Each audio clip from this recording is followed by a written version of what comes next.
Sejam bem-vindos ao primeiro episódio do podcast A História que a História Não Conta.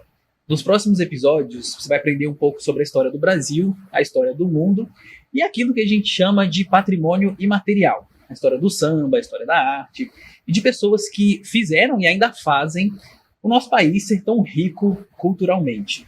Hoje nós vamos falar sobre o Império Britânico, como ele surgiu, como foi a sua relação com o Brasil desde o período de colônia.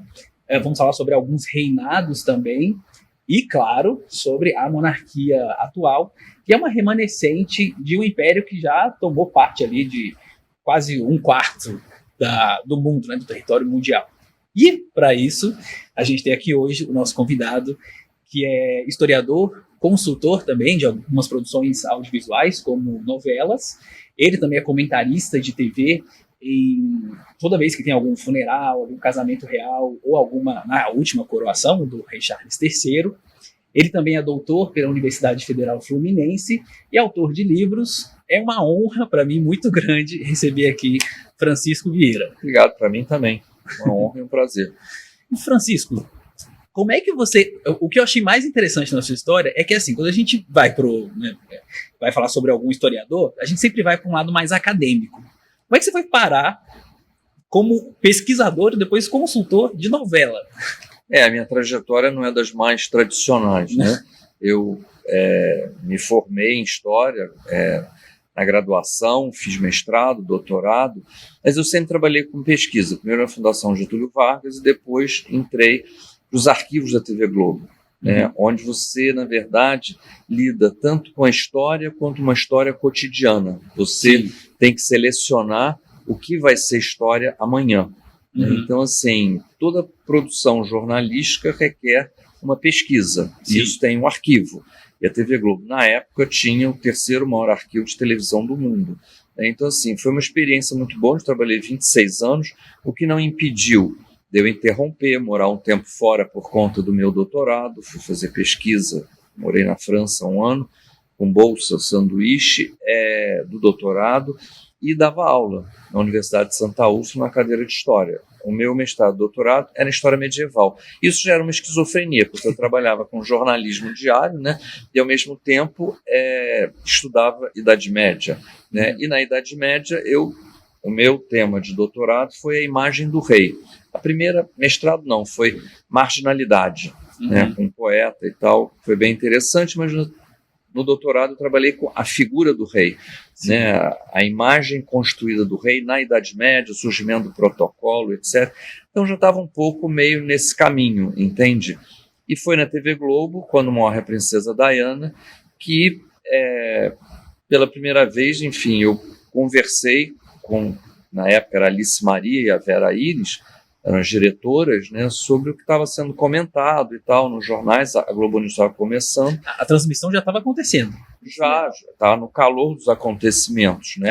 Ela morreu num acidente e começou a se especular. E eu me lembro que o que me chamava a atenção é que ninguém entendia por que o estandarte da rainha não estava meio pau no Palácio de Buckingham. Meio mastro. Eu falei, existe uma diferença enorme entre a bandeira do país e o estandarte. O estandarte é a reprodução do brasão em pano. E aquilo nunca fica meio mastro, porque quer dizer que a pessoa está ali, né? No caso, a rainha. Então, isso foi um detalhe, uma firula. E estava na Escócia, né? Oi? Na época ela estava na Escócia, mas é justamente o momento que ela vai para Londres por exigência popular e tal. O Tony Blair manda ela ir para Londres. Então, assim, foi a partir daí que eu comecei a poder contribuir, né, com o que eu sabia e tal, com relação à realeza e, enfim, esses assuntos que hoje são históricos, certo? Então, assim, por isso que a minha vida acadêmica foi assim meio truncada, porque, na verdade, eu fiquei muito mais tempo trabalhando na televisão. E na televisão eu fui pesquisador de 3 novelas e depois consultor, o que é uma diferença muito grande. O pesquisador, ele tem uma gama de trabalho, assim, de ter que saber procurar sobre todos os assuntos. Um personagem morre de infarte, o autor liga e diz, eu quero saber como morre de infarte. Ele pode fazer isso, ele pode fazer aquilo. Então o pesquisador tem que saber desde receita do século XIX, essa novela de época, né, até instrumentos cirúrgicos, né? Tá. Isso é um pesquisador. É um trabalho super legal e muito bem feito, onde eu trabalhava. Fazia-se isso de uma maneira primorosa, e sem falar dos pesquisadores, que também tinham esse trabalho, muito antes da internet e tudo isso. Era mais de um pesquisador? É mais de um pesquisador, e às vezes por setor, né? E aí o tempo passou, eu depois fui chamado para ser consultor. O consultor é diferente, assim, eu lia todos os capítulos, né, conversava com os autores para contextualizar historicamente o que era possível, o que não era possível, né? Adequar. Oi? Você tinha que ler todos os capítulos para saber se estava tudo bem. Mas claro que a gente sofre muito, né? Como você pode imaginar, né? A gente faz uma pesquisa louca para saber qual é a igreja que a imperatriz está contribuindo. A igreja da Candelária, né? Aí tudo bem, a gente faz o trabalho. Aí quando você vê o capítulo no ar, a atriz diz que é a catedral. E aí você vai fazer o quê? Nada, né? Porque a atriz trocou o nome, mas... Enfim, é todo aquele trabalho que você teve de pesquisa, ou sem falar nas licenças poéticas, né? Que tem que ser adequadas, porque a gente está lidando com ficção, isso não é uma tese de doutorado. Exato. Que às vezes a academia cobra, né, da ficção, tem isso, tem aquilo de errado. Em qualquer filme histórico tem problemas desse tipo, entendeu? Não dá para ser o rigor acadêmico ser colocado em prática numa obra de ficção que tem que agradar um público, que tem tempo, né, dramático, que tem trama. Então, assim, é claro que tem adaptações, né? Mas para quem tem um pé na academia, né, e tem outro na ficção, a gente sofre, né? Isso em qualquer campo, um filme histórico.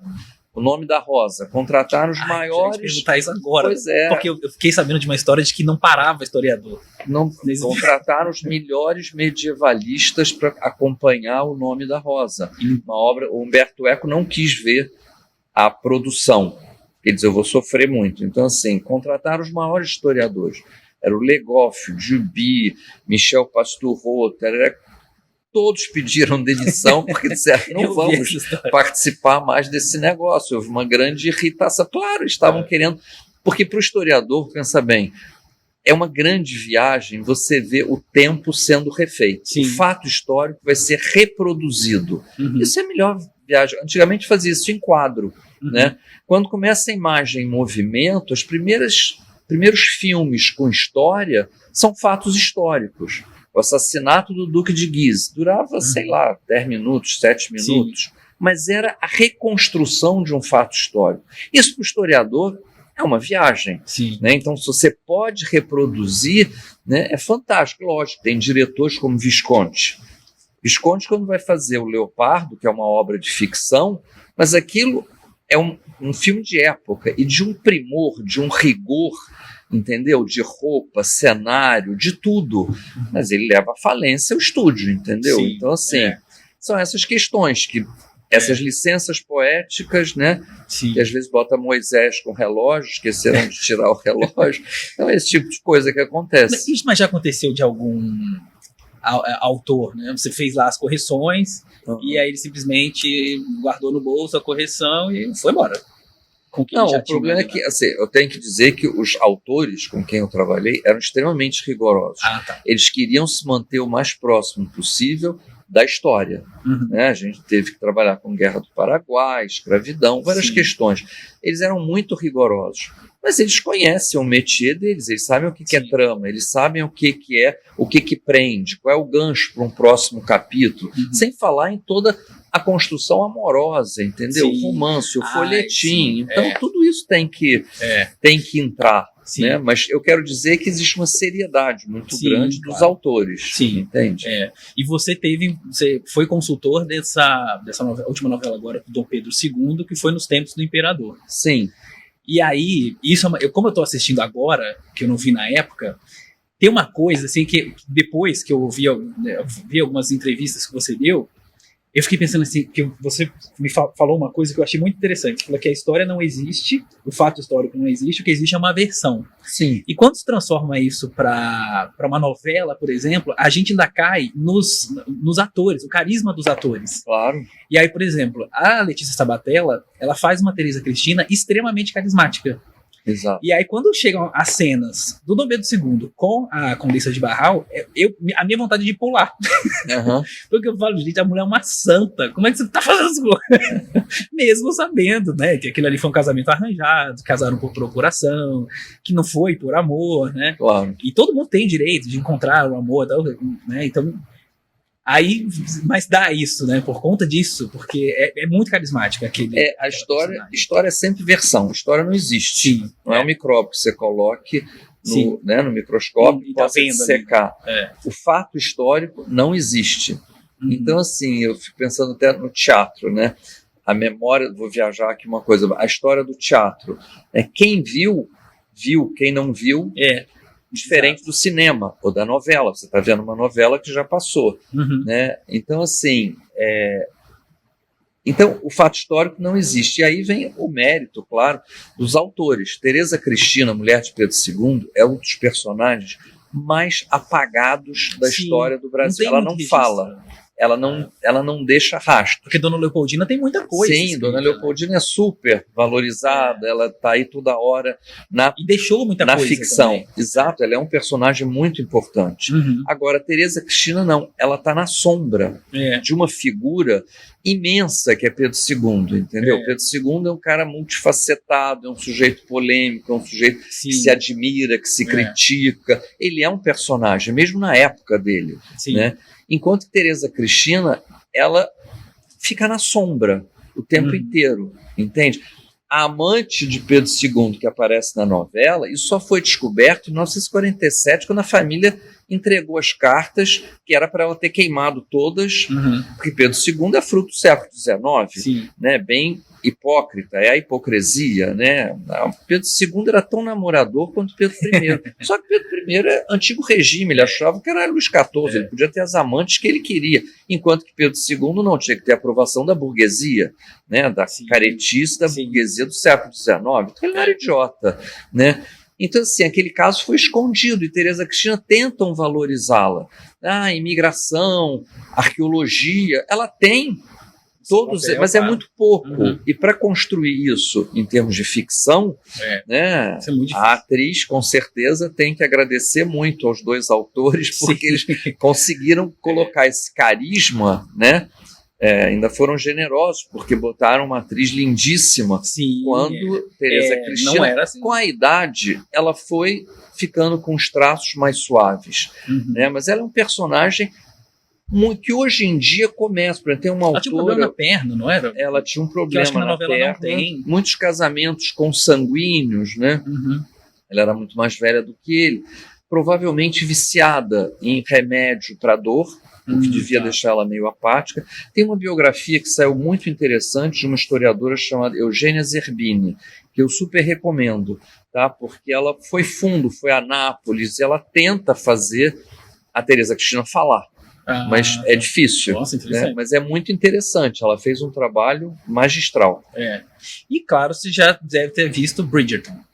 Ou sabe o que é isso. Você acha? Porque Bridgerton também mexe muito na história. Sim. E aí é uma série praticamente glorificada. E na época que, por exemplo, nos tempos do Imperador passou, né, que foi no período da pandemia, ele foi massacrado por muita gente. Sim. Você acha que tem um pouco de síndrome de vira-lata, talvez? Porque eu acho essa novela tão divertida. Olha, eu acho que teve vários problemas, né? Uma novela que teve que ser interrompida, as gravações foi em plena pandemia. Sim. É um momento em que se colocava muito justamente, muito justificadamente, né, um movimento, né, de uma revisão histórica com relação ao papel, né, dos escravizados, essa relação... Tanto que a Pequena África não existia naquela época, né? Exato. Mas dar visibilidade eu achei que era importantíssimo. Muito importante, mas assim... foi muito criticado pela academia, claro, mas a gente já esperava que a academia sempre critica. Mas claro. Né? Mas o movimento negro também criticou, porque era como se tivesse um racismo inverso, entendeu? Então, assim, muita coisa era difícil. Eu acho que foi uma novela em que os autores têm todo o mérito, que eles precisaram pisar em ovos todo o tempo. Foi chamado um consultor, Ney Lopes, foi chamado alguém que queria estar mais atento ao discurso dos escravizados, entendeu? O que politicamente teria que estar mais correto, entende? Então, assim, foi uma novela muito polêmica, muito trabalhosa nesse sentido. Né? Mas eu acho que tem a grande vantagem, que colocou Dom Pedro II pela primeira vez na ficção. Sim, eu achei isso maravilhoso. Não tem. Não tem, né? Não tem. Verdade. Na verdade, existe um filme que fala da história do Toscanini e colocam um Pedro II que aparece numa pequena cena, porque o Toscanini inaugurou a vida dele como regente num teatro no Rio de Janeiro. Era o Teatro Líder. Tá. E aí aparece um Pedro II completamente galante, um ator lá italiano, que contracena com Elizabeth Taylor, não é exatamente o Pedro II histórico que a gente mais conhece. Né? Então eu esperei muito essa novela exatamente por conta disso, pelo Dom Pedro II. Mas na época, por conta da pandemia, eu estava trabalhando demais, não conseguia acompanhar, né? Eu acompanhava só essas notícias, assim, com muito pesar, inclusive. Eu fiquei até sabendo que a ideia era fazer uma terceira novela para falar sobre a vida da Princesa Isabel, mas nem sei se... Falou-se, mas aí não me cabe. Mas depois desse monte de crítica ficou também, muito complicado. Fica difícil, né? Fica muito difícil. E aí, a gente já estava conversando ali atrás, e uma das minhas dúvidas que eu tinha com você é essa mistureba que a gente tem de nomenclaturas, quando a gente fala de Império Britânico. Né? Porque, por exemplo, a gente que eu digo, né, eu estou aqui no papel de uma pessoa ignorante nesse assunto. Então a gente tem Grã-Bretanha, Reino Unido, Império Britânico, aí depois solta para País de Gales, Principado de Gales. O que é o quê? Começando pelo Reino Unido. Aliás, começando pela Grã-Bretanha, né, que é o mais simples. Bretanha é o nome de uma região na França, no norte da França. A Grande-Bretanha é o que seria a ilha, né, onde está o País de Gales, a Inglaterra e a Escócia. Né? A Inglaterra, até a fronteira com a Escócia, foi dominada pelo Império Romano. Né? Então, sempre se falou ali de Anglia ou de Britânia. Né? A Escócia não, ela não foi dominada pelo Império Romano. Então, assim, vai surgir em determinado momento... Bom, a Escócia sempre foi independente e a Escócia vem o nome dos escotos, que era o nome do povo que ali vivia e sempre foi resistente. Tem, inclusive, uma muralha, a gente chama muralha de Adriano, né, que separa a Inglaterra da Escócia. É uma muralha mesmo, de pedra, construída pelos ingleses para se defender daqueles caras que eram brigões. E o País de Gales, que é onde ficou, na verdade, uma cultura celta muito forte, sem falar de uma outra ilha chamada Irlanda. Sim. Ali os romanos nunca chegaram e a cultura celta ficou por muito mais tempo. Né? Mas há um determinado momento que aquilo foi dominado pelos romanos, dos romanos foi invadido por ângulos, saxões, jutos, povos germânicos, né? E depois eles vão formar 7 reinozinhos separados uns dos outros. Até que, resumindo, né, tem um cara que vem da França, é o Duque da Normandia, de fala francesa, descendente de vikings, que derrota os invasores, na verdade, dinamarqueses, e ele funda o Reino da Inglaterra.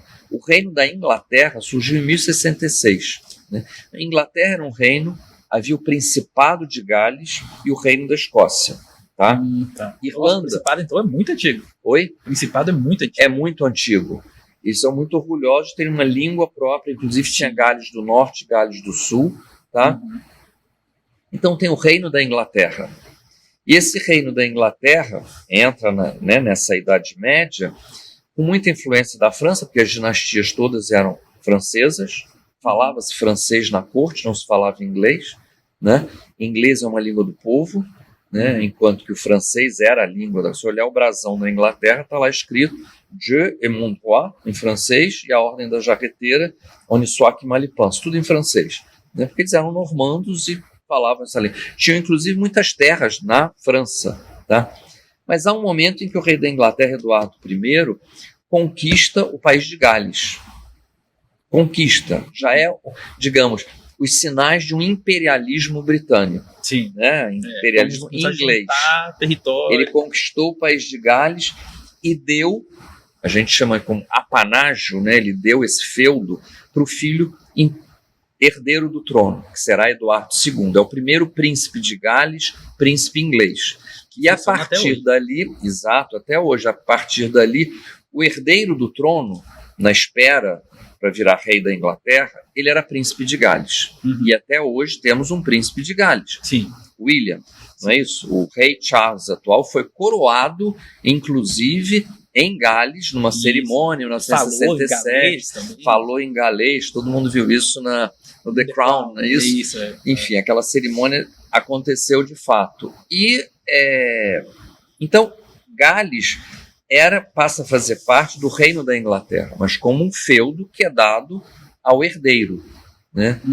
Esse mesmo Eduardo I, você viu Coração Valente? Sim. Braveheart? Pois é, ele vai invadir a Escócia, ele vai interferir na Escócia, né? Mas a Escócia resiste. Até que um dia morre Elizabeth I, rainha da Inglaterra, importantíssima. Sim. Né? É uma história um pouco complicada, ela bota como se fosse o trem de volta no trilho. E o herdeiro do trono da Inglaterra é o rei da Escócia, filho de Mary Stuart, que ela mandou matar. É verdade, ela não teve filhos. Ela não teve filhos, ela sempre viveu com um grande drama, né, de ser uma rainha ilegítima. Ela era uma rainha de fato, mas não de direito. Sim. E a rainha de direito era Mary Stuart, rainha da Escócia, neta de uma princesa inglesa, mas que ela mandou decapitar. Sim. Né? E quando ela morre, o trono da Inglaterra passa para o rei da Escócia. Então houve um tempo em que havia uma união pessoal.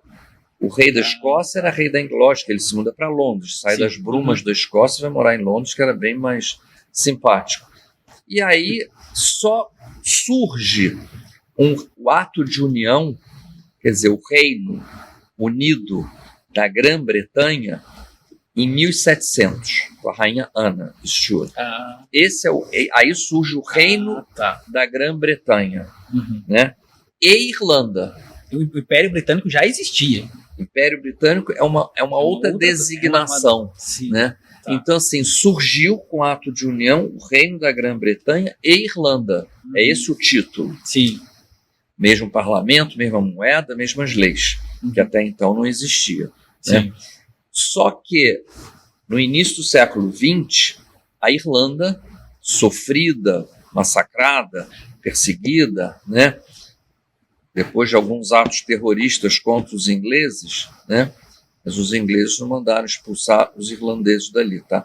Eles continuaram com a Irlanda. E aí essa Irlanda vai conseguir a independência. É o primeiro lugar dentro do Império Britânico, foi dentro de casa, que a Irlanda conseguiu a independência. Isso foi muito tempo depois 1918. Daquela peste lá que Sim, acabou com as plantações de batata. Terrível, porque foi 1840 e poucos. Aí já ficou isso. Exato, aí já se colocava em prática um capitalismo selvagem, ou seja, o Estado não vai interferir, o Estado não vai alimentar irlandês nenhum.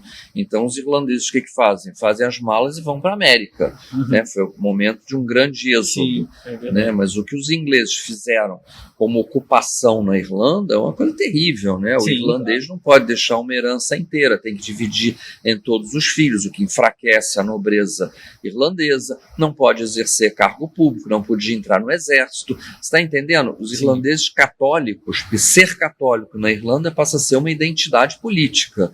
Né? Então eles foram muito perseguidos. E até depois de muita luta eles conseguem uma independência, mas independência total? Claro que não. A Inglaterra dá a metade da Irlanda, a parte mais pobre. A Irlanda do Norte, onde é rica, onde tem o Ulster, onde tem as minas, ficam com a Inglaterra. E a Irlanda do Norte ainda é católica também? Ou não? Não, aí que tá, tem católicos, mas eles brigam para querer se unir à Irlanda do Sul, que é o IRE, né? A República da Irlanda. Né? Porque nessa época a Igreja Anglicana já existia. Claro, a Igreja Anglicana existia desde Henrique VIII, que é quem primeiro usa o título de rei da Irlanda, que ele já tinha ocupado a Irlanda, desde Henrique II, né? Então, assim, e quando vem a igreja anglicana, a grande briga na Irlanda é contra os católicos. E a maneira de resistir à dominação inglesa é ser católico. Mas claro que eles mandam um monte de anglicano para lá, ingleses. Sim. São os unionistas hoje, que vivem muito na região do Ulster, que é a região mais rica, porque a Irlanda é muito pobre, tem um solo muito difícil, né? Então, assim, a parte sul, né, é a que ficou independente. Aí eu recomendo que, além de ler, vejam o filme Michael Collins, que dá uma aula sobre a independência da Irlanda. Né? Tem a prisão lá até hoje, né? Que Exato. É um passeio turístico. Tá? Isso. Ele tem um livro muito interessante chamado O Sonho do Celta, do Vargas Llosa. É um belo livro que dá muito essa ideia de Império Britânico. O que é o Império Britânico? E aí é o momento em que a Inglaterra parte para o mar. Né? É uma ilha. Né? Então, desde a época dos Tudor, você já tem a chegada na América do Norte. Ali já começa um império. O que é um império? Qual é a diferença de um império para um reino? O reino, todos têm a mesma lei, todos falam a mesma língua, a mesma religião. O império é quando se une várias nações diferentes. E muita gente pergunta, mas por que o Brasil é um império?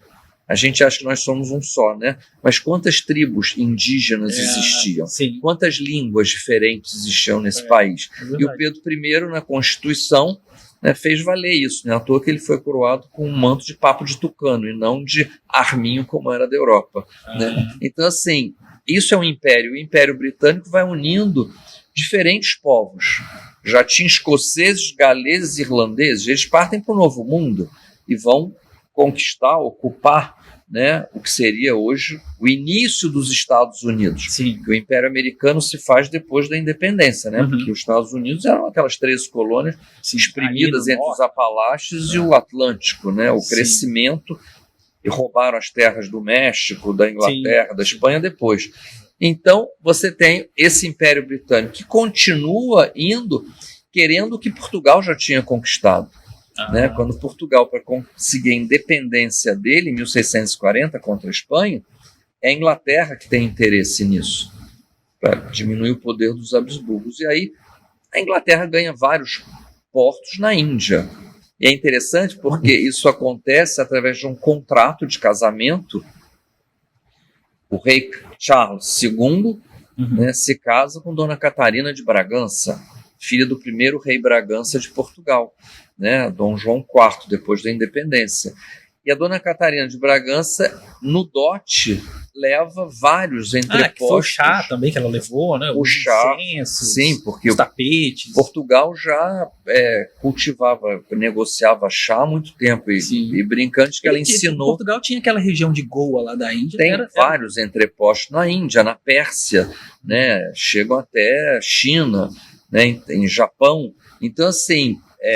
acho que ela ensinou os ingleses a tomar chá na porcelana, né? E largar o estanho, porque a porcelana quem fazia era a China, e quem negociava as louças da Companhia das Índias era Portugal, entende? Então, assim, é aí que a Inglaterra põe o pé na Índia. Mas esse Império Britânico vai ser o maior império colonial do mundo.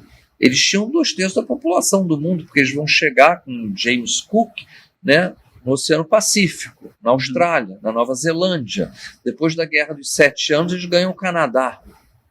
Então, veja bem que Império Britânico é esse, né? O Livingstone e o Cecil Rhodes vão descer a África. Aí é a festa, entendeu? Assim, vão ocupar milhões de territórios. Tem uma brincadeira que o Cecil Rhodes, que era o explorador e imperialista, né, da época da Rainha Vitória, ele olhou para o céu e disse, nossa, tantos lugares para conquistar, pena que a gente não possa anexá-los, né? Porque se por ele, tudo seria da Inglaterra, entende? Tem uma cena, você já viu aquele filme Vitória e Abdul? Sim, já vi. Tem uma cena que eu acho assim, a leveza da cena é uma crítica, claro, né? Que quando o Abdul tá lá falando, contando toda a história do Shah Jahan, né? Do Taj Mahal, aí ele fala sobre o diamante que ficava lá, e ela fala, eu sei qual é, eu uso como um broche. Mas exatamente, na verdade não era um broche, erro histórico, ele tá no cetro da coroa britânica, tá. né? Então, assim, É verdade. É verdade, é o olha. Puliman Foi que chama. foi um erro isso aí. Não, aí ela ganha Mas o título ela- de imperatriz da Índia. Teve né? um que foi partido também em várias partes. Tem várias. Gente, quando eles chegam na região que hoje é África do Sul, Rodésia, o atual Zimbábue, eram os maiores depósitos de diamantes do mundo. Assim como quando eles conquistam Mianmar, depois eles chamarão de Birmânia, era o maior lugar de pedras preciosas. Então, assim, o Império Britânico ele vai ser a maior potência do mundo, sem falar no imperialismo indireto, que era o nosso caso. Isso. Né? Que desde Dom João VI, né? Já. Quando a gente tem a independência do Brasil, ajudada, entre aspas, Sim. pela Inglaterra, a Inglaterra queria, né, um mercado consumidor, né, protege Dom João para chegar no Brasil, porque toda a Europa estava ocupada por Napoleão, o grande inimigo. Né? Então, assim, abriu os portos às nações amigas. Que nações amigas? Era só a Inglaterra. Né? Aí autorizou-se os anglicanos a abrirem uma igreja aqui, porque só podia ser católico no Brasil.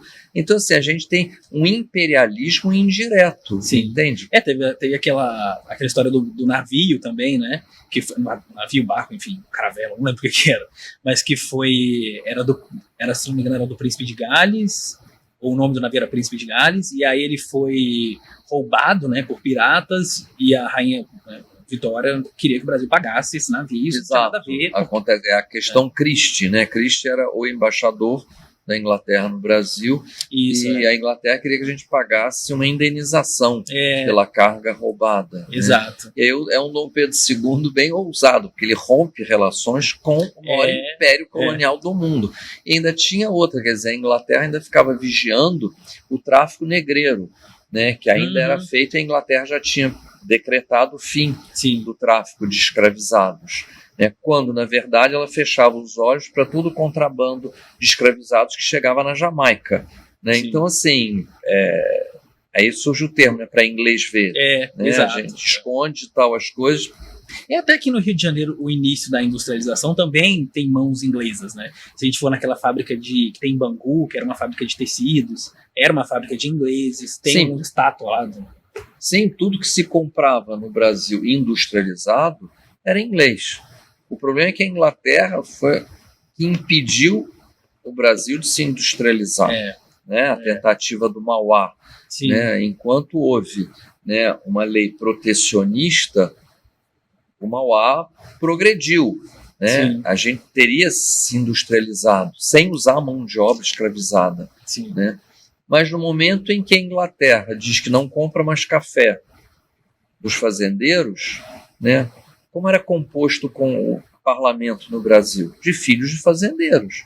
Não, então a gente não vai mais vender café, não. Então a gente suspende as leis protecionistas, né, à indústria brasileira, para os ingleses poderem continuar a vender. Então tudo, desde a agulha de costurar, a pia, torneira, cano, estradas de ferro, tudo era dos ingleses. E é um baita do antagonismo, né? Porque nessa época eles estavam até fazendo lá em Serra da Leoa aquele espaço lá para poder abrigar os navios que eles conseguiam pegar e libertar os negros e tal, e apoiando esse tipo de coisa. Não, assim, a industrialização requer consumidores.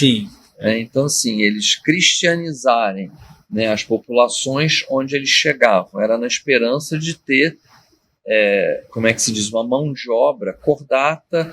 Era uma pura ilusão, porque isso não vai acontecer. E aí, quando vem as teorias racistas, um darwinismo mal interpretado, isso liberou a consciência deles para escravizar, entre aspas, de uma maneira indireta aquelas populações, entendeu?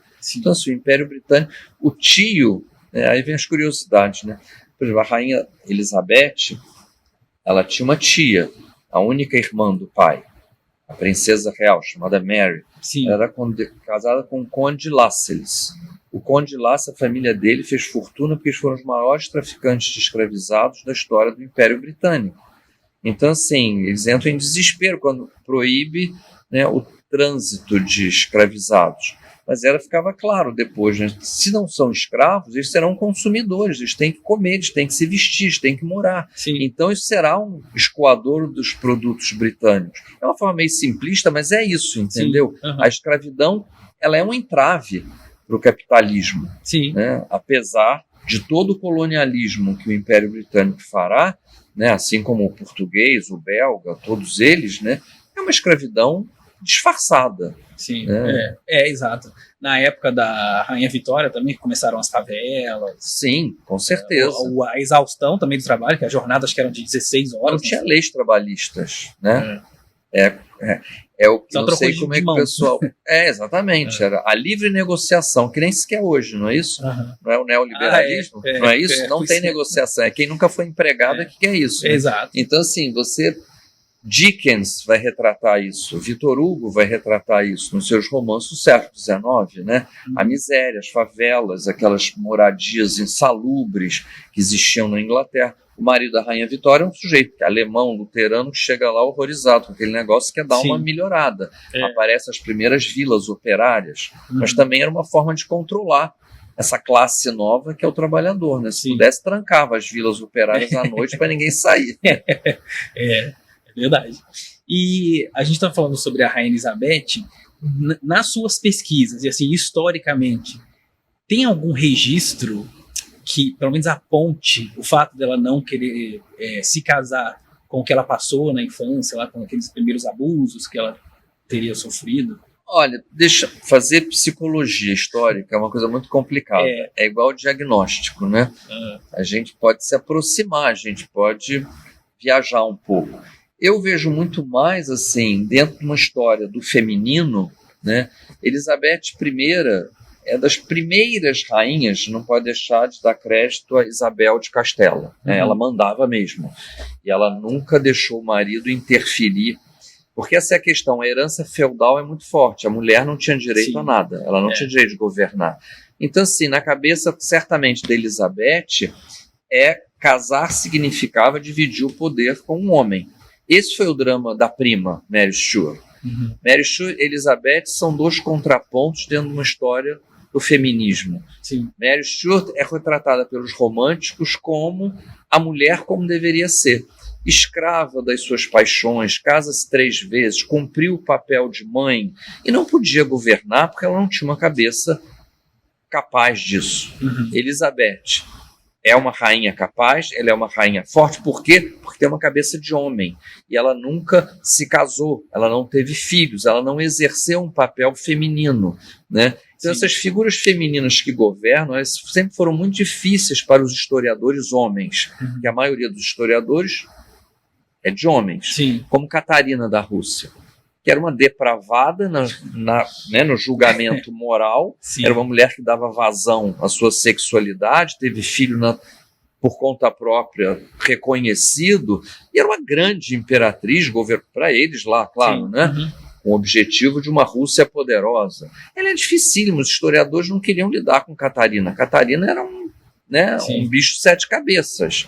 E Elizabeth, eu entendo ela não casar muito com essa questão de não querer dividir esse poder, entendeu? Ter um homem presente. Porque na época da Rainha Vitória já era mais comum, entre muitas aspas, né, que uma rainha estivesse naquela posição. Da Rainha Elizabeth não a diferença é que a Rainha Elizabeth é o único momento dentro da história britânica que você tem uma espécie de absolutismo. Porque ela não foi louca de dissolver o parlamento. O parlamento continuava existindo. Mas nunca era convocado, porque ela foi uma rainha que fez com que o poder econômico tivesse satisfeito.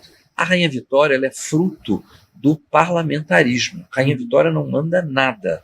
Ela é um personagem romântico bom para série de televisão, mas ela, para livros, né? Mas ela não manda nada. Quando ela soube que o primeiro-ministro tinha trocado e ela ia perder as damas de companhia dela, porque, pela regra, as novas damas de companhia seriam as esposas dos membros do partido vencedor, ela ficou furiosa, mas não havia o que fazer, entendeu? Ela não manda nada, ela faz o que o parlamento decide, o que o primeiro-ministro decide, entende? Então, é bem diferente. A Rainha Vitória, o período dela é glorioso Sim. para o Império Britânico, Uhum. né? Mas não por uma influência dela pessoal. Ela é mulher do príncipe Albert, né? Sim. Tem as historinhas, né, de que brigavam, ele batia na porta, ela batia na porta, né? Quem tá aí? Pesquisar. Sou eu, a rainha da Inglaterra. E ele não deixava entrar. Aí só quando ela dizia aqui, sua mulher, sua esposa, aí ele abria a porta e deixava ela entrar. Então é isso, é o machismo, né, a hipocrisia do século XIX, e ela, mãe de 9 filhos, que não achava a menor graça em criança. Sim, Mas transava com o marido, tinha filho, não tinha jeito. Né? Então é isso. E hoje, qual que é o papel da monarquia, se a gente falar de uma forma prática? Olha, a monarquia britânica eu vejo, né, como uma estabilidade, uma excelente propaganda do Reino Unido. Né? O que é o Reino Unido hoje? Né? Ele é uma sombra do que foi. Uhum. Né? Ele é quase, digamos assim, em termos de política internacional, uma colônia americana. Ele vai onde os Estados Unidos manda ir. Né? Mas qual presidente não ia achar maravilhoso, no momento de crise, fazer um casamento real? Vocês já viram quando abrem, né, as portas e aquele povo entra no The Mall para ficar debaixo do balcão, festejando a família real que aparece no balcão? A família real é uma minissérie que não termina nunca. A cada dia tem um capítulo. É verdade que nesse momento estamos passando por capítulos tristonhos, não é verdade? Então, assim, é uma novela que não termina nunca. Tem um glamour, tem todos os ingredientes que você possa querer. Sem falar, né, digamos, um teatro digno, né, numa coisa assim, em um cultivo de um patriotismo que vem da época da Rainha Vitória, né? Desfiles, coroações, uma opinião pública. Isso tem tudo a ver com a história da realeza, entende? Não existia aquele balcão no Palácio de Buckingham. O Palácio de Buckingham era todo para trás. Ninguém sabia a cara do rei. E aí quando aparece a fotografia, a imprensa e a burguesia que está bancando aquilo, né? A burguesia industrial, a família real tem que parecer burguesa, não é que ela seja, ela tem que parecer. O importante não é ser, isso César já dizia, né? O importante não é ser, é parecer. Então a família real parece, né, aquela família que, dentro dos padrões burgueses, ela tem que a partir de 1910, existe o balcão, onde eles têm que ir para frente do balcão. Ninguém ouvia a voz do rei. Aí o pobre do rei gago tem que discursar. Entendeu? Na rádio, ao vivo ainda. Então, tudo isso são os ingredientes que fazem essa família real estar lá até hoje. Entendeu? Assim, acompanhar o tempo. Né? Horas tantas, uma princesa não pode casar com um cara que ela quer herói de guerra, né? Um sujeito decente, bonitão. Princesa Margaret. E a princesa Margaret não casa. Aí tudo bem, a imprensa já está... Ela se casa com um fotógrafo do mundo, enfim, um cara que, né? Aí vai ter o primeiro divórcio, aí é uma enxurrada de divórcio. Eu sempre brinco que o Wallis Simpson, né, mulher do Eduardo VIII, devia estar numa nuvem, rindo muito, assistindo tudo que aconteceu com a família real britânica. Mas é a modernização. Aí casa-se com uma afrodescendente. É um trunfo aquilo. Não foi o primeiro, viu? Um príncipe do Liechtenstein já tinha se casado com uma afrodescendente. Só que Liechtenstein não dá notícia. Ou é Mônaco, que pode tudo, porque eles não precisam da opinião pública, ou é a família real inglesa. Entende? Então, assim, o que mantém eles é isso, é uma estabilidade. Quantos primeiros ministros já não passaram, a gente não lembra mais. Mas é o reinado de Elizabeth II. Gente, Elizabeth II é a maior propaganda que um país poderia... Até quem é republicano ferrenho tinha simpatia por aquela senhora. Pois é, especialmente no período dela de senhora, né? Exato, dela de senhora, sobretudo. Né? Até os modistas, né? A moda, conseguiram respeitar o estilo de Elizabeth II, que no início era cafoné, não tinha nada a ver com, né, o que alguém de moda poderia gostar. Né? Sim. Assim, então, assim, eu acho que é um grande trunfo. Acho que, como eu falei, é uma novela ao vivo e a cores.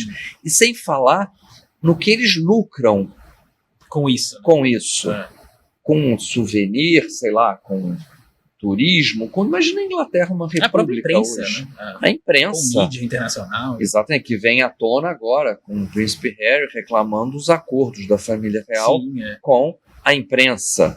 Já há um conchavo das notícias que eles dão que tem que ser lá de acordo com a combinação com a família real. Então, assim, é toda uma grande trama, muito mais complexa do que a gente pode imaginar. Né? Verdade. Mas você acha que ela sobrevive ainda aos próximos anos?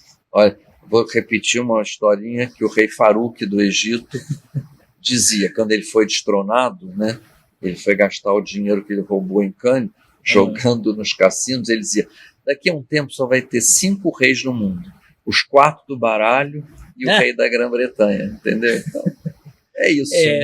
Porque assim, foi bem isso que você falou, a Rainha Elizabeth, ela tinha um apelo já de senhorinha, de vovozinha e tal, sim, que o rei Charles já não tem tanto. Não tem, mas ele, eu acho que ele vai ser uma espécie só de continuidade.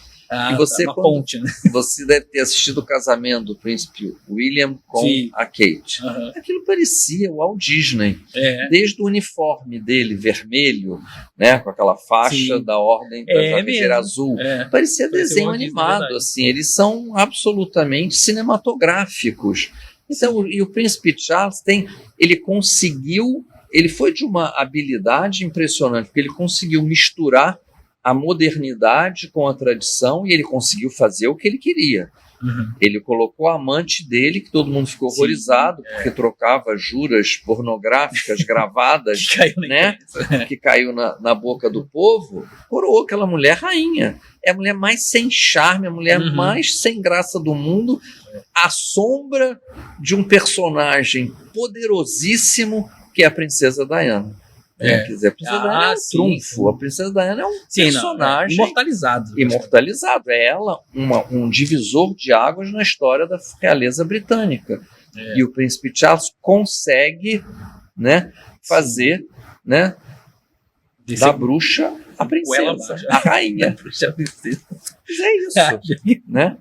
E ela é uma criatura absolutamente, me parece, não sei nada, não conheço, mas assim, de uma simplicidade, ela deve achar chatíssimo tudo aquilo que ela tem que fazer. Sim, eu estava vendo tem uma biógrafa que se chama Angela Levin, que ela está fazendo uma biografia dela. E ela até deu uma entrevista que ela falou assim que assim que ela foi aceita dentro da família, né? Chamaram, né, a Camila e falaram assim, é o seguinte, amanhã você tem uma cerimônia que você tem que participar, que não sei o que. Não, mas amanhã eu marquei no cabeleireiro. Não pode ser quinta. Dela, eu acho que deve ser isso mesmo. E nesse momento, acho que é um momento difícil para ela, porque o marido está doente. Sim. A nora, né, a Kate, está também afastada. Agora a princesa Anne também está doente. A princesa Anne caiu, quer dizer, ela e o William estão segurando aquela peteca, entendeu? Convocaram os duques de Gloucester, que sempre tiveram na sombra, agora estão no primeiro plano. Quer dizer, está faltando pessoal para enfrentar. E ela está tendo que tomar a frente daquilo ali. Sim. Uma vez me perguntaram, o que será que ela vai fazer depois que ele morrer? Eu falei, acho que ela vai ficar uma casa de campo, não quer saber de mais nada, né? Porque ela não vai precisar mais estar na frente de tudo. Eu acho que ela está ali pelas circunstâncias da história dela com o Charles, que no final das contas é uma história de amor, vamos combinar. Claro. Né?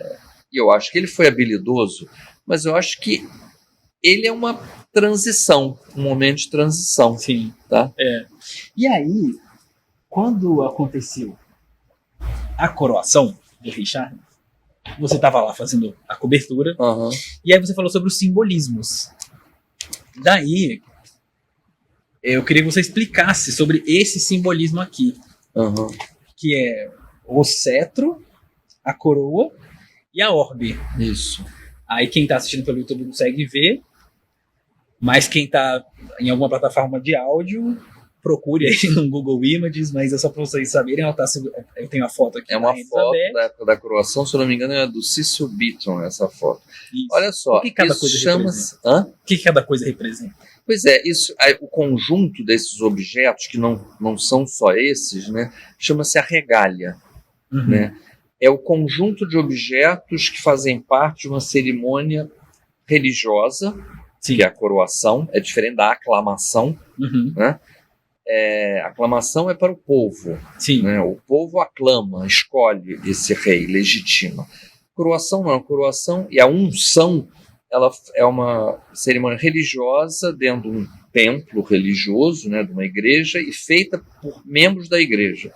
Então tem a coroa, que é um símbolo ancestral, né? Você tem desde a época das mais antigas monarquias do mundo, como o Egito Antigo, né, ou os imperadores da Pérsia, né, você tem a coroa, você tem as coroas de louros dos heróis gregos, né? Isso chega ao Ocidente através de Bizâncio, né, dos imperadores já cristianizados. Mas a coroa é o símbolo da perfeição, né? É o círculo que não tem começo, meio e fim, né? E essa coroa, com o tempo, ela vai crescendo e se fechando, porque no início só o Papa e os imperadores tinham uma coroa fechada. Né? É verdade, era os aberta, reis né? usavam a coroa aberta, né? E cada título de nobreza tem a sua coroa correspondente, tá? Elas são diferentes. Tá?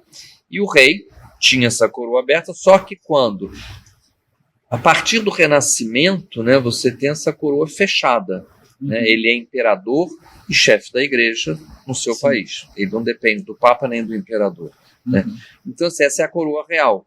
Né? No caso da Inglaterra, a coroa imperial. Então, a coroa é isso, quer dizer, ela simboliza o poder vindo de Deus dentro de um círculo de perfeição. Né? Ela segura a orbe, que muitas vezes as pessoas se enganam e chamam o globo. Não, na Idade Média ninguém sabia. Tem uns que dizem que já sabiam que a Terra era redonda. Isso é uma polêmica. Mas, na verdade, isso é a orbe, onde eles entendiam que o mundo estava dividido na parte celeste, coberta pelo céu, e a parte infernal.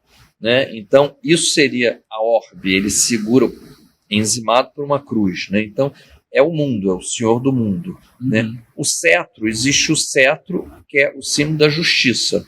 Né? É o rei que ministra a justiça. Tanto é que no momento da coroação tem uma hora que o mestre de cerimônia ele quebra uma vareta eu vi isso. E joga em cima do ali termina o reinado oficialmente. É o bastão de comando que os generais levam, é o símbolo dos marechais, levam para a guerra. Né? Porque o outro símbolo é a espada. Ela é uma mulher, ela não está carregando a espada, mas a espada é porque ele vai defender o reino dele.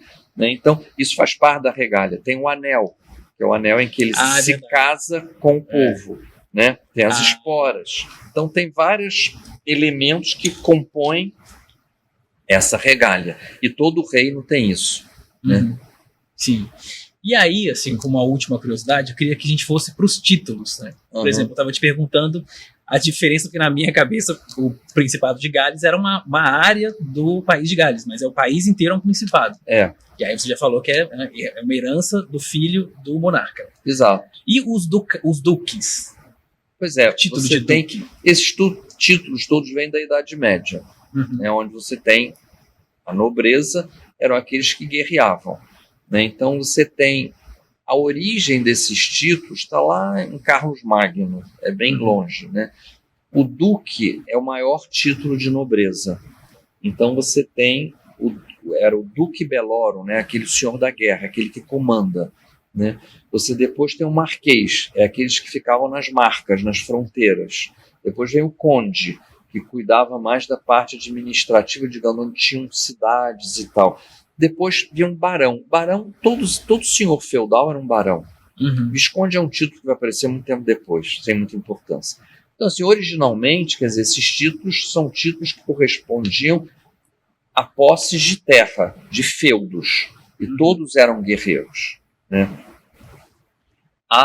Então, vem o rei, que é o senhor de um reino, onde existem todos esses feudos. Né? Só que o rei, ele tinha feudos dele. Então, assim, a monarquia, hoje, ela tem, né, o rei, como o rei da Inglaterra, né, rei da Grã-Bretanha, mas ela tem determinados títulos que são feudos que a coroa herdou, o que a coroa tem, desde a Idade Média. O maior deles é o Ducado da Cornualha, além do Principado de Gales, Sim, claro. sim. É o maior feudo, que ele dá sempre ao herdeiro do trono, né?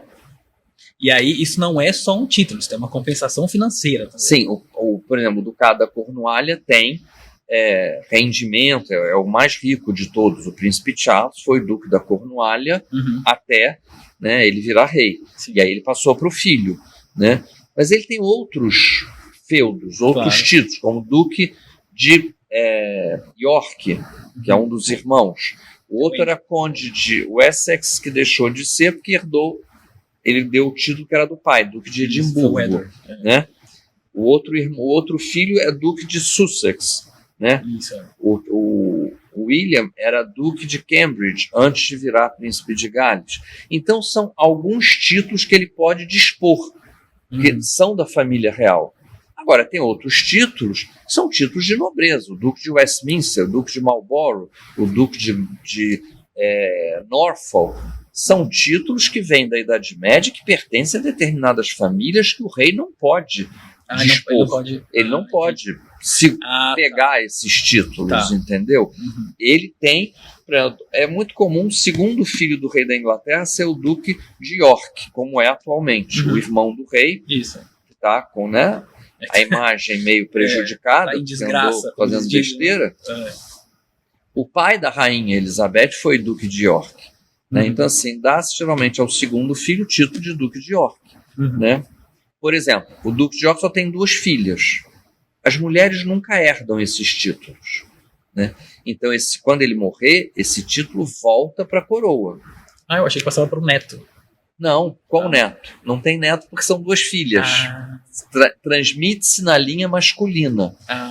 Como agora as mulheres estão poderosas, pode ser que isso mude. Na Suécia já mudou. Né? Mas na Inglaterra, esse título volta. O duque de York só tem 2 filhas.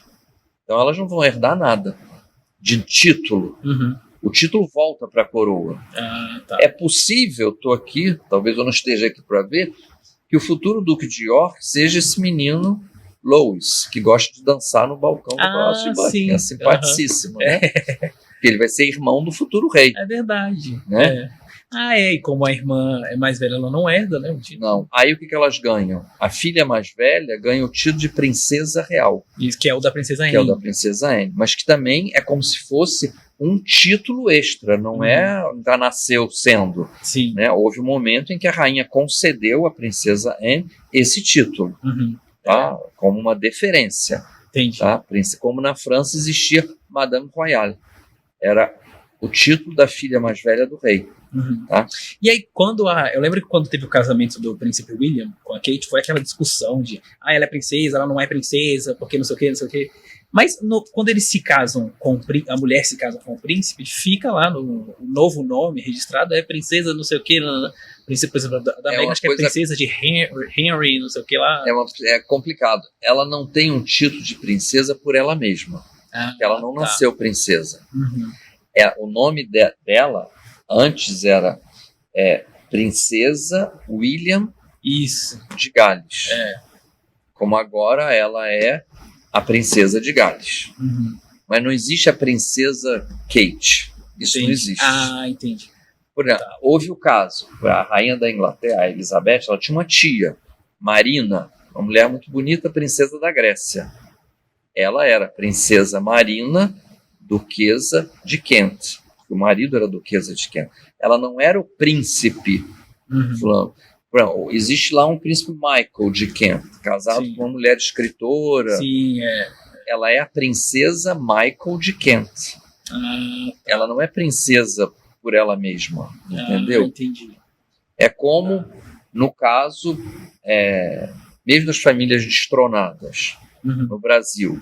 Né? Você tem moças que se casaram com príncipes brasileiros. Então, assim, você tem a princesa Antônio de Orleans e Bragança.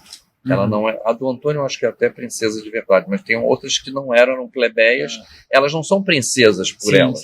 Elas usam o nome do marido. Esse é o título. É como se fosse senhora fulano de tal. Sim, Entende? Senhora... como tinha antigamente, Antônio senhora da Silva. Ferreira. Uhum. Tá. E o Harry e Meghan atualmente perderam os títulos de Sua Alteza Real. Vamos, viajar aqui e imaginar que num futuro resolvam voltar, enfim. E esse título ele pode ser restituído? Eles não perderam o título, se eu não me engano. Não há perda de título de Alteza Real. Ah, é? Não tem. Porque no site lá já não tá mais assim como Sua Alteza Real. Tá só não, os filhos deles, inclusive, eles já são... eles são. Os filhos têm, Os filhos aparecem no site como Sua Alteza Real. Então. Eles não têm mais funções públicas. Tá. Eles saíram da lista civil, mas nada diz que eles saíram da linha de sucessão, entendeu? Uhum. A Meghan, ela é a princesa, Harry... agora é Windsor, né? Mas ela é a duquesa de Sussex, né? Entende? Ela não é... Eles não perderam a condição de membros da família real. Sim, é muito diferente de um duque de Windsor, tio da Elizabeth. Quando ele abdicou do trono, ele não era mais membro da família real. O rei, irmão dele, então, deu a ele o título de Duque de Windsor e Alteza Real, mas não deu à mulher dele. A mulher dele nunca recebeu o título de Alteza Real. Ela só era chamada Sua Graça. Sim. Tem uma biografia muito legal dela, da Anne Seba, que é uma historiadora americana. Assim. É bem interessante. Né? Tem as memórias dela que são curiosas. Então, essa biografia ela vem a partir dessas memórias. Isso. Ele escreveu e ela também. Não tinha muito o que fazer. Muito tempo livre. Eu acho muito patético, assim, né? Porque essas pessoas como ele, não sei se é o caso do Harry, mas talvez seja um pouco, né? Eu acho que são educados num determinado sistema e quando saem e caem na vida comum, tem que pagar conta, entendeu? Sim. Tem que... A vida eu lembro sempre de um filme, eu gosto muito de cinema, né? Então tem um filme da Grace, se eu não me engano é o último filme da Grace Kelly, chamado O Cisne. Uhum. E ela é uma princesa e ela se apaixona pelo professor de esgrima dos irmãos. Mas ela não se casa com ele, ela se casa com o herdeiro de um trono, que é o Alec Guinness. E ele diz para ela, você está vendo um cisne? O cisne, quando está correndo pela água, nada é mais majestoso. Nada tem a dignidade de um cisne. Mas você já viu quando o cisne sai da água? Você já viu um cisne andando em terra firme? É a coisa mais troncha, mais desengonçada que você vê. É um pato desengonçado, entendeu? Então, assim, às vezes eu fico pensando que essas criaturas que viveram num determinado... O Duque de Windsor foi uma coisa patética. Ele viajava em transatlântico para ganhar dinheiro, para as pessoas saberem que ele estava ali. E a festa para isso, entendeu? Então, assim, eu acho muito patético. Que é o que o Harry e Meghan estão fazendo, vão lançar essa loja aí que vende ideia, não sei o quê. É isso, é entrar no mundo do capitalismo, da vida e tal. A história que tem, né? Exato. E aí que tá, aí você mistura as coisas, né? Porque tem gente que acha super legal. Quem que tá achando super legal é quem faz parte de um mundo, né, do dinheiro, do capitalismo, etc. Né? E não entendeu qual era a função daquele cara dentro daquela instituição que era a monarquia britânica, né? Foi uma honra ter você aqui de verdade. Obrigado, foi um prazer. Eu não dormi direito. Eu tava muito nervoso. Que isso? Tava muito nervoso. E aí... Sem motivo. Pois é, não imaginava. E muito obrigado mesmo. Estou à disposição, tá bom? As portas estão sempre abertas para você. Muito obrigado. Esse foi o nosso primeiro episódio. Se você quiser continuar, se inscreva aqui no canal, curta esse vídeo também, compartilhe com as pessoas. Você que está ouvindo pelas plataformas digitais de áudio, também siga aí a gente nessa plataforma que você estiver escutando. E, enfim, novos episódios. É muito importante a gente falar sobre isso, né? Sobre a história, sobre a cultura também, ainda mais do Brasil, que é uma coisa que está tão... Aquilo que eu falei, né? A gente às vezes olha muito para Bridgerton e esquece de outras produções, de outras coisas que também são importantes. E que também enriquecem muito, né, o nosso dia a dia. Então, muito obrigado e até uma próxima.